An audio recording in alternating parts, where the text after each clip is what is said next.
Surtout, ne touchez à rien, ne bougez pas, restez avec nous. Dans un instant, le reste de l'actualité. On arrive au 6e reportage. Est-ce qu'il y avait déjà des sujets qui vous intéressaient? Moi, ça me tient à cœur de faire un sujet sur les enfants et le cancer. Ça peut être une bonne idée, mais il faudrait qu'on tourne l'angle pour que ce soit joyeux et que ça donne un message d'espoir. On pourrait aussi interroger des personnes qui ont déjà été malades, des enfants. On pourrait poser quelques questions à éventuellement des médecins ou des personnes qui les accompagnent. Est-ce que vous pensez à des personnes en particulier? Donc médecins, est-ce que vous voyez d'autres gens qui pourraient... Il y a les blouses roses. Il y a des clowns qui vont voir les enfants dans l'hôpital pour leur donner le sourire.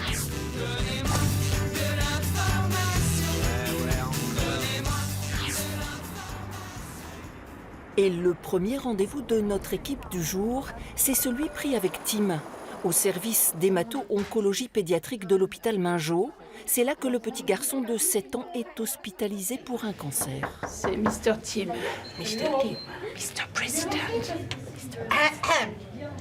Messire?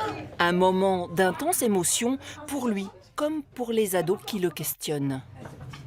Tim, comment t'as réagi quand tu as appris que tu avais cette maladie? Très mal. T'es triste? Pour toi, qu'est-ce qui a été le plus dur pour toi? L'hôpital.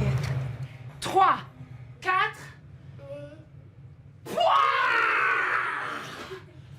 Encore, parce qu'il faut les mettre à terre, là. 3, 4...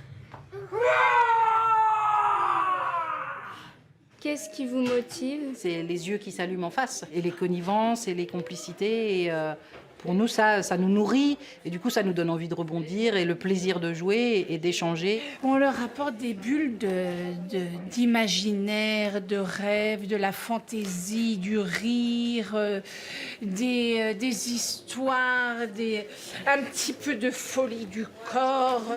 Les clowns, les arts, la musique, l'école, tout ce qui amène la vie dans le service est encouragé par les soignants et mis en place par les éducatrices. Quelle est l'aide la plus importante que vous leur apportez? On est vraiment là pour leur apporter de la distraction. On met vraiment la notion de plaisir en avant. On essaie de leur faire continuer à vivre leur vie d'enfant malgré l'hospitalisation, malgré la maladie. Un enfant reste un enfant. Avant d'être un enfant qui a 1 an et qui a un cancer, c'est un enfant qui a 1 an. Et nous, notre problématique, c'est surtout que l'enfant garde la vie la plus sympa qu'il puisse être. Il se retrouve là, il a des jeux, il a des copains, il a l'éducatrice. Tu vois, on essaye de tout maintenir. Il y a beaucoup moins d'impact que quand on est ado et qu'on se retrouve ici enfermé des fois 1 mois de suite ou 5 semaines, 6 semaines de suite, avec en plus la peur de mourir. Aujourd'hui, 75 à 80% des enfants malades guérissent de leur cancer. Canel est passé par là il y a 6 ans. Puis qu'est-ce qui a été le plus dur? Déjà la chimiothérapie, ça c'est sûr, c'est parce que j'étais tout le temps fatiguée. Et puis même, je tremblais beaucoup, j'ai fait tous les effets secondaires possibles et imaginables, notamment des brûlures aux pieds à cause de la chimio. Qu'est-ce qui vous a aidé? Moi j'ai été contactée dans un premier temps par l'association Rêve. Et je leur ai demandé du coup de rencontrer Patrick Sobral. Je sais pas si vous connaissez, c'est un auteur de bande dessinée, donc la bande dessinée légendaire que j'adore. Et du coup, Patrick Sobral est venu chez nous. Il a passé tout un après-midi avec moi à discuter, à dessiner. Je lui écrivais un peu toutes les semaines.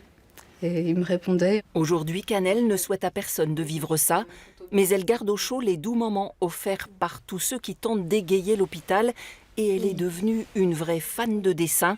Le message positif que nos reporters espéraient faire passer est bien là. Et encore là, je les éteins.